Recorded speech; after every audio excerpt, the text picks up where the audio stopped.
Hello, everybody. My name is Wyatt and Pony. Welcome to another Muffle Macabre recording. I am here with the horrifying Mecha Fox and the very spooky Wulfric hunting. Hello. Hello. Team effort, Mecha. I love it. It's beautiful. Anyways, we are here reacting to Flutterschmooze. So if you guys remember, video will pop up on your screen. If you guys remember, the three of us reacted to When I Stopped Watching My Little Pony. This is the prequel. Because if at the end of the video, we found out that this is the prequel to it. So we're going to react to it. Flutterschmooze. It's 11 minutes long and 5 seconds. So, Wulfric and Mecha, are the two of you ready for your spookifies? I am ready. I'm ready to schmooze the flutter. That sounded so weird. That sounded so wrong. That sounds so wrong. Okay. Just start. Okay. No, we gotta calm down. We gotta act serious. Listen, it hasn't even been 2 minutes and already doing it out of context line. Just start already. Okay. Okay. Faces. The clip. Red screen. Hallowed horrors. This is back in 2016.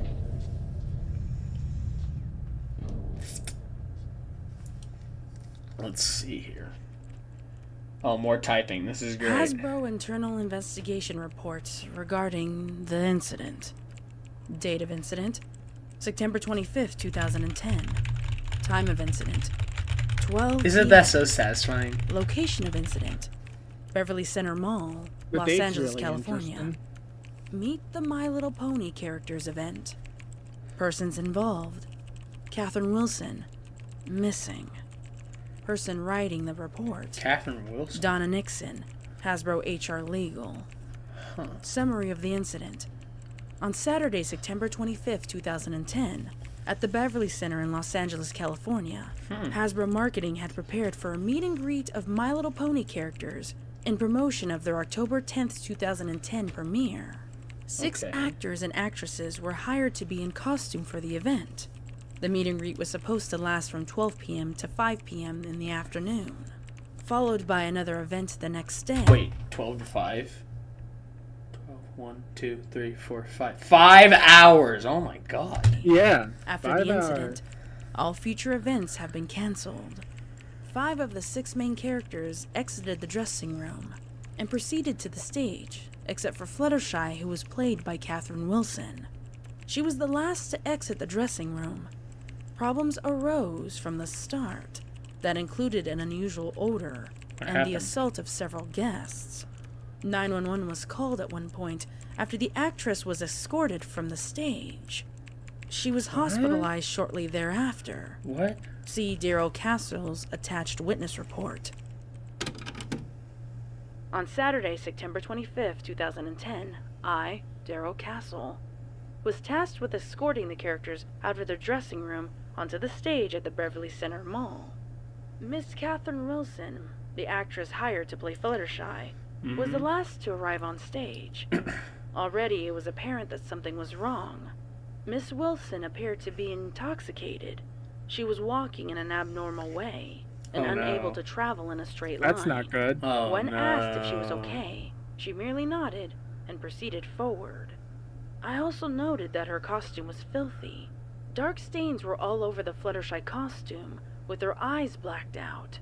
There was a strange smell emanating from the inside. At first, it smelled like bile, and when her legs briefly collapsed from under her, they seemed squishy. Once again, I asked Miss Wilson if she was able to continue. Once again, she nodded, insisting that she would be able to perform her duties. I let her go on stage and called wardrobe for a spare Fluttershy costume we had in storage for emergencies to be brought out to her to change into after the first set. When they entered the stage set up for the meet and greet, all the characters went to their preset locations, except for Miss Wilson, who continued to act in a very strange way. She refused to stay in her area and kept moving around into the other character locations. More noticeably was how she interacted with the kids. Most of the children in attendance wanted nothing to do with the Fluttershy character. They constantly shielded away from Miss Wilson when she approached them. Some of the younger ones began to cry hysterically when she got close to them. Oh, no. None of the other characters had this problem, though, as there were reasonably long lines for the other 5. When a few of the children actually got the nerve up to approach Fluttershy and pose for a picture, Miss Wilson started to act even stranger. She would grab them and hold them in a possessive manner. What? She would then begin to act like she was going to devour said child, opening the costume's mouth wide enough for her to potentially swallow said kid. Whoa, At which point, hold the child on. would begin to cry, and I would have to drag the child away from her back to their parents. Whoa. At this point, I need to point out the smell from the Fluttershy costume that had gotten even stronger and more noticeable. It now wasn't so much the bile as it was the smell of the rotting meat. It was quite strong, with guests visibly retching whenever she got close enough. In one incident, Fluttershy, or Miss Wilson, was clearly upset that a little girl refused to get close to her when she avoided Fluttershy and walked back to her parents. Fluttershy proceeded to follow her out from the stage and onto the floor, still with the strange walk, and visibly tried to force the child back onto the stage. It was apparent that the little girl was frightened by Miss Wilson's actions. It was then that I approached the actress. I placed my hand on her shoulder and attempted to direct her back onto the stage. When I did so, I noticed the costume was squishy. It was as if there wasn't anything solid in the costume. Whatever it was that Miss Wilson put into her Fluttershy costume, it leaked through the fabric and onto my hand as I directed her towards the stage. It was black, cold, and stung on contact. At this point, I radioed security and had them escort the other actors to the dressing room, and called 911 and the hazmat team to deal with the potentially dangerous substance that was leaking from the costume. The longer I stayed with Miss Wilson, Fluttershy, I felt uneasy. It was as if a viscera of pure rage began to emanate from the costume. She was beginning to terrify me. Even so, I stayed with her, keeping her separate from the other actors until the last one had entered the dressing room. When the last actor entered the dressing room, I asked one of the security guards, Roger Hastild, to keep an eye on Miss Wilson while I checked on the other actors. Upon entering the dressing room, I noticed 2 of the Beverly Center mall maintenance workers trying to open the door to the mop room. Initially, I paid them no mind and asked the actors if they had noticed anything bizarre about Miss Wilson before they had changed into their costumes. They said that Miss Wilson was already in the costume when they entered. It was at this point that the mall manager entered the dressing room to unlock the mop room. When he did and opened the door, he screamed, "Jesus," which caught my attention. I ran to the mop room, and Jesus. inside was What's in the Miss mop room? Wilson. Naked What? and bleeding from her right hand, 4 of her What? fingernails missing from scratching her hand across the wall. In her own blood, she had written on the wall, "There are too many Fluttershys, they won't let me breathe. There are too many Fluttershys, they won't let me think. The Fluttershys hate me, the Fluttershys hate me, the Fluttershys are laughing at me." And after that, the words became incomprehensible to read. It was then that we heard the scream come from the hallway. It was Hastel. His scream was followed by another scream of several actors who had run to the door to see what was going on. Is she and dead? were now fully retreated from the doorway. What, is she I dead? quickly made my way to the hallway, where I gagged at both what I saw and smelled. Lying in the hallway was the lower half of Hastold. It was almost as if his upper torso had been melted away. Next to Whoa. him laid the stained and discarded Fluttershy costume. The putrid smell of rotten death quickly enveloped the hallway, and I ordered an evacuation. Once outside, we met with the paramedics, who treated me for minor burns on my hand where the black goo had touched. Miss Wilson, who was babbling incoherently, was taken to the hospital for treatment and observation. Whoa. Continuation of main report.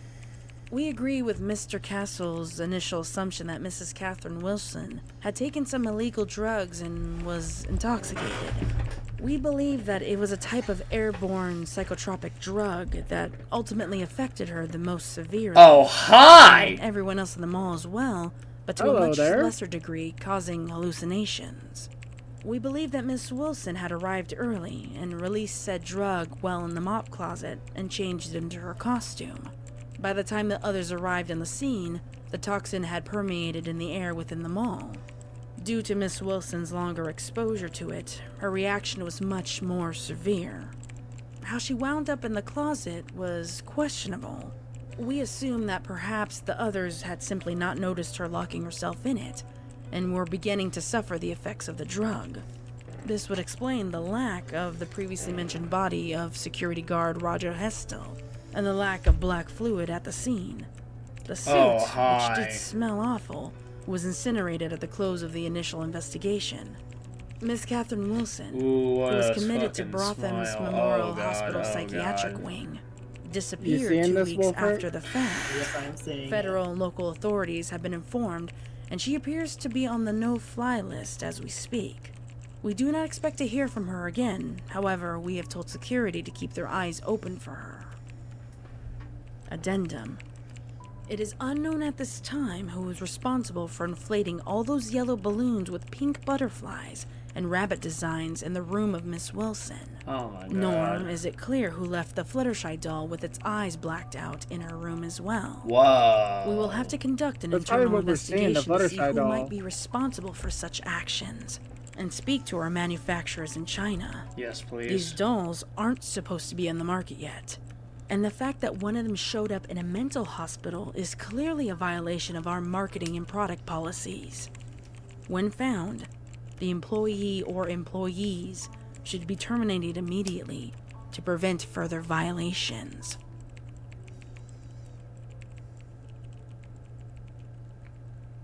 Is that it? No, that can't be it. Wow. Okay, so That's then it. that goes to when I stopped watching My Little Pony. Or it's why I stopped watching My Little Pony. Yeah. Yeah, see why I stopped There it watching My Little is. Pony right there. This is the sequel. This is the sequel right here, guys. Flutterschmooze, written by Spooky Opium, 14 Mass S. Wow. Wow, guys, wow. Wow. What a fucking story. Okay, not bad. Not bad. Not bad. Very, very interesting. Those poor kids. Yeah, it's really hard to say what this story was going. Like, was it like the actual Fluttershy? Was it just a Fluttershy in a costume? Like, is it the pony behind the slaughter? What did you think, Wulfric? it was definitely really interesting. Yep. I wonder what was going on with that Fluttershy under the costume. It wasn't really a Fluttershy under the costume, it was I the know. actor. I know, but what was up with that actor? I don't know. Like, what was the black fluid coming off of it? We don't know. We don't know. Some really fucking weird. Anyway, so I guess that's all the time we have for today. So thank you everybody so much for watching. Be sure to check out more Month of Macabre stuff coming out this month. And do not worry, the Applejack story will continue. So I hope you guys are enjoying that. And thank you to Mecha and Wulfric for joining me. And I know you guys have probably been waiting for this long because I did say when we did this story why I stopped watching My Little Pony, I did say we were eventually going to do this story, so I thought what better yet to do it than the Month of Macabre. Alright guys, so thank you everybody so much for watching. Be sure to check them both out, be sure to subscribe, hit the bell to be notified, and be sure to like the video for support and comment down below your thoughts and suggestions. And as always, we will see all of you in the next video. Bye! Bye! See ya.